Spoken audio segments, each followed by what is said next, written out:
Phoenixbet on omadele toeks korvpallist kuni rallini.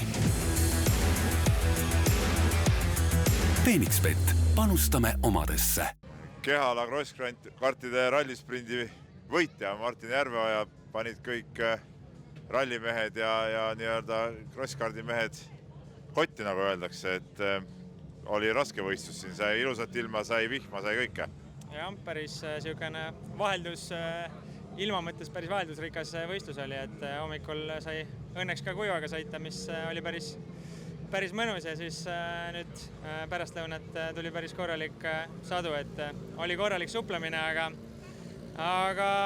õnneks hommikul suutsin piisav edu sisse sõita, et nüüd Lukas Orav vihmaga tundub, et ta on päris kiire ja talle sobib see, et õnneks suutsin ära hoida.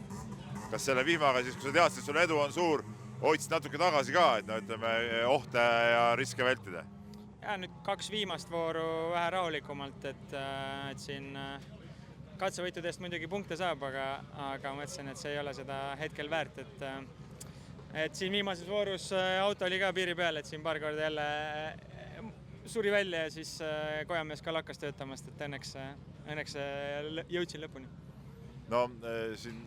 küljeaknaid otseselt seal autol pole, on sellised restid, et palju seda vett sisse tuli, no su riietusest on näha, et ikka oma jagu tuli. Jah, klaas on ees ja katus on pea kohal, aga see vesi tuleb sealt kuskilt muudest kohtadest sisse, et nagu ma ütlesin, korralik suplus oli, aga käib asja juurde, et ei nurise. No sul eelmine etapp jäi vahele, olid muud tööd, et sa nüüd hooaja kokkuvõttes ikkagi üritad siin suurde mängu sekkuda või kuidas need plaanid on?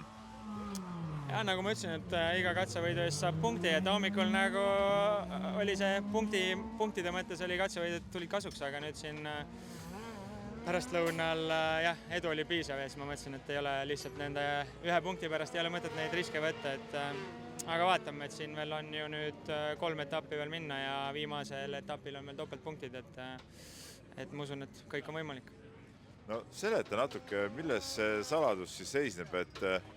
et sa just nagu kaardilugejana just selle crosskardiga suudad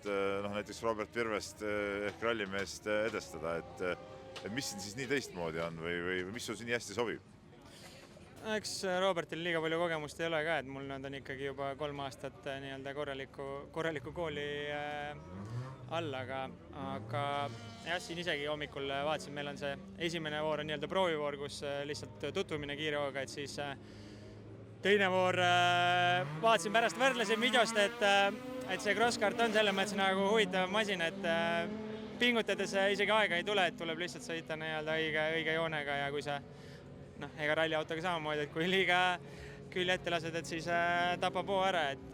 eks tal siin mingid võlud on, aga need tulevad kogemusega. Kui hästi sul need rajad siin meelde jäävad, et siin oli ikkagi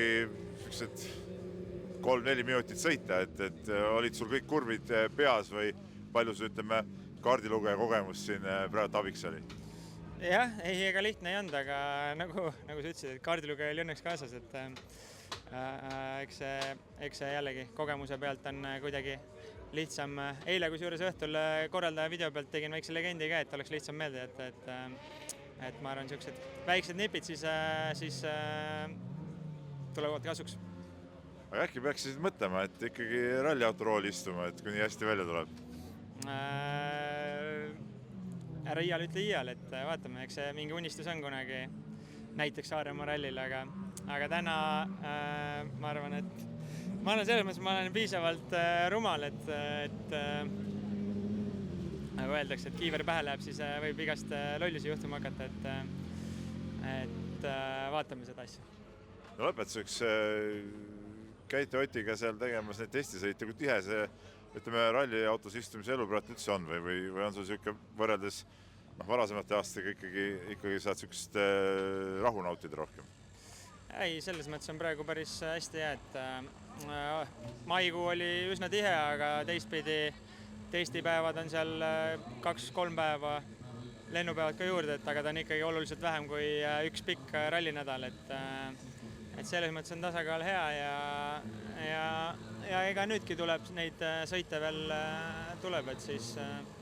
vaatame, aga ei, selles mõttes on hästi praegu, et saab kodus olla ja saab ka ralliautos istuda. Kuidas sa ise neid testisõite naudid või on see lihtsalt nagu puhas töö või lihtsalt võimalus ikkagi autoga kiiresti sõita seal kõrval istunud? Jah, ega kaardilugejale see esimesed 3-4 run'i nii-öelda läbimist siis testisõidul on nii-öelda adrenaliin ja põnevus, aga eks see pärast muutub siukseks minu seisukohast rohkem tuimaks tööks, et see on nagu, ma olen ikka näidet toonud, et